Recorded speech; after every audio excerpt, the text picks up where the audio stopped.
محفوظ رہ سکیں۔ آپ دیکھیں، اور یہ صرف جو ہے وہ آج کے زمانے، پرانے زمانے میں بھی اصحاب ائمہ میں بھی اور جو ہے وہ بادشاہوں کے دربار میں بھی یہ غیبت اور سخن چینی جسے کہا جائے، جسے نمامی کہا جائے، یہ بڑی رائج چیز تھی۔ لوگ جب بدلہ نکالنا چاہتے تھے کسی سے، اپنے جھگڑے کا، اپنے دشمنی کا، تو اس طریقے سے وہ جو بادشاہ کے سامنے جا کر کے یا حاکم کے سامنے جا کر کے اس سلسلے سے جو ہے وہ اس کے بارے میں بیان کرتے تھے۔ علی ابن یقطین کا نام آپ نے ضرور سنا ہوگا، کہ جو ہارون کے دور خلافت میں، ہارون کے دربار میں وزیر کی حیثیت رکھتے تھے، اور ہارون جو ہے بہت مانتا بھی تھا، جبکہ یہ امام موسیٰ کاظم علیہ السلام کے شاگرد بھی تھے اور ان کے صحابی بھی تھے، مولا سے بڑی عقیدت رکھتے تھے۔ کہتے ہیں کہ ایک دن ہارون کے دربار میں لباس فاخر اور ایک لباس اور کچھ جواہرات لائے گئے، اس میں ایک لباس بھی تھا جو سونے سے بندھا ہوا تھا، سونے کی تار سے بھی بنا ہوا تھا، جسے درایا کہا جاتا ہے۔ وہ لایا گیا، ہارون نے اسے اٹھا کر علی ابن یقطین کو دے دیا تحفے میں، کہ یہ آپ رکھ لیجئے، آپ کے حوالے ہے۔ علی ابن یقطین نے وہ سارے زر و جواہر، وہ سارے درہم و دینار اور وہ درایا بھی لیا، اور لے کر کے جو ہے وہ امام کے پاس بھیج دیا ہدیے کے طور پر، یعنی امام کی خدمت میں بھیج دیا۔ جب وہ ہدیہ امام کی خدمت میں پہنچا تو امام نے وہ جو پیرہن تھا جس پر سونے کے تار سے جو کام کیا گیا تھا، اسے واپس بھیج دیا، اور یہ کہا علی ابن یقطین سے کہ اسے اپنے پاس ہی رکھو، بہت جلد اس کی تمہیں ضرورت پڑے گی۔ علی ابن یقطین کے گھر میں غلام تھا، ایک خادم تھا۔ علی ابن یقطین کسی دن اس پر ناراض ہوئے اور اسے جو ہے وہ خدمت سے نکال دیا، باہر کر دیا۔ جب وہ غصہ ہوا وہ خادم، تو ہارون کے دربار میں گیا اور ہارون سے کہتا ہے کہ تم نے جسے اپنا وزیر بنا رکھا ہے وہ تمہارے دشمن سے ملے ہوئے ہیں، وہ امام موسیٰ کاظم علیہ السلام سے جو ہے بڑی عقیدت رکھتے ہیں، اور جو تم نے ان کو تحفے دیے تھے، وہ جو لباس دیا تھا بڑی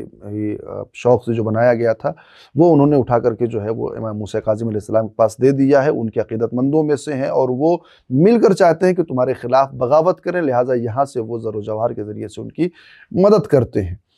ہارون نے جیسے ہی سنا، کہا کہ فوراً ہی علی ابن یقطین کو حاضر کیا جائے۔ علی ابن یقطین جب آئے ہارون کے دربار میں تو ہارون نے صرف ایک سوال کیا کہ وہ درایا، وہ جو لباس تھا جو ہم نے تمہیں دیا تھا، وہ کہاں ہے؟ تو انہوں نے کہا گھر پر ہے۔ کہا اسے ہمارے پاس لے آؤ۔ تو علی ابن یقطین نے اپنے غلام کو بلایا، کہا کہ فلاں جگہ جاؤ، فلاں صندوق میں فلاں جگہ پر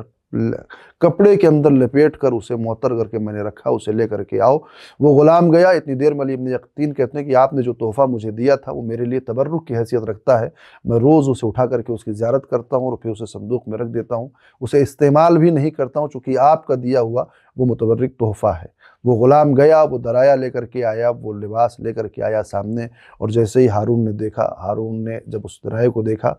تو بڑا خوش ہوا، اور وہ کہنے لگا کہ تمہارے بارے میں مجھ سے ایسی ایسی باتیں کہی گئی تھیں تو مجھے مشکوک کیا گیا تھا۔ نتیجتاً علی ابن یقطین کو پھر سے کچھ زر و جواہر انعام میں دیا، انہیں رخصت کیا، اور اس سخنچین کو، اس نمام کو جو ہے وہ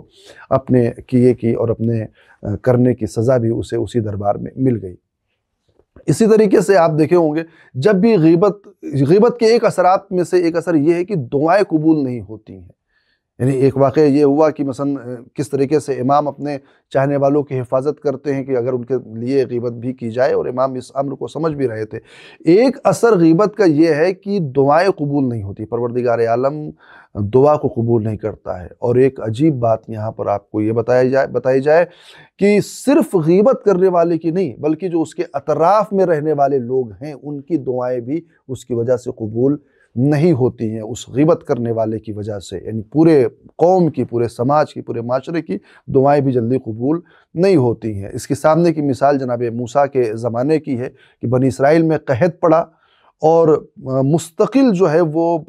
بارش کی دعا کی گئی، استسقاء کیا گیا، اور جو ہے وہ پروردگار عالم کے سامنے سارے بنی اسرائیل کے لوگوں نے، حتیٰ حضرت موسیٰ نے بھی کھڑے ہو کر کے دعا کی، پروردگارہ باران رحمت کو نازل فرما۔ مگر باران رحمت نازل نہیں ہوئی، تو چونکہ جناب موسیٰ کلیم خداوندی تھے، لہٰذا انہوں نے سوال کیا، پروردگارہ کیا وجہ ہے کہ ہم اتنے دن سے دعا کر رہے باران کے لیے، بارش کے لیے، اور بارش نہیں ہو رہی ہے؟ تو پروردگار عالم نے بتایا کہ موسیٰ تمہارے درمیان میں ایک سخنچین نمام رہتا ہے، ایک غیبت کرنے والا رہتا ہے، ایک باتوں کو ادھر ادھر کرنے والا رہتا ہے، کہ جس کی وجہ سے ہم دعائیں قبول نہیں کر رہے ہیں۔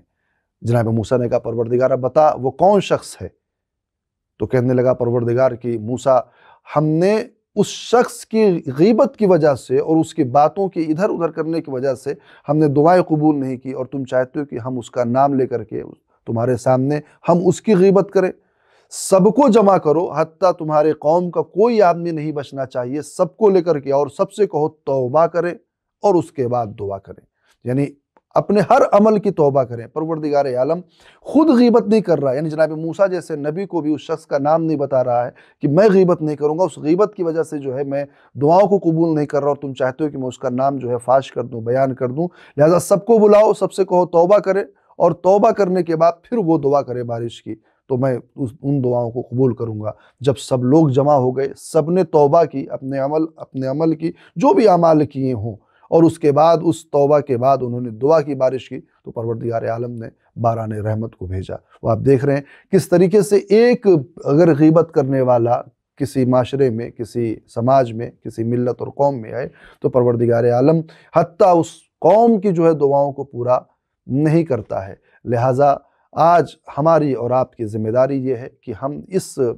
بری صفت کو، اس برے کردار کو جو ہے وہ لوگوں کے سامنے بیان کریں، تاکید کریں لوگوں سے کہ یہ وہ صفت ہے، یہ وہ بری عادت ہے کہ جس سے پروردگار عالم بھی ناراض رہتا ہے، اور دعاؤں کو قبول ہونے میں ایک موانع یہ بھی ہے۔ وآخر الدعوانا ان الحمد للہ رب العالمین۔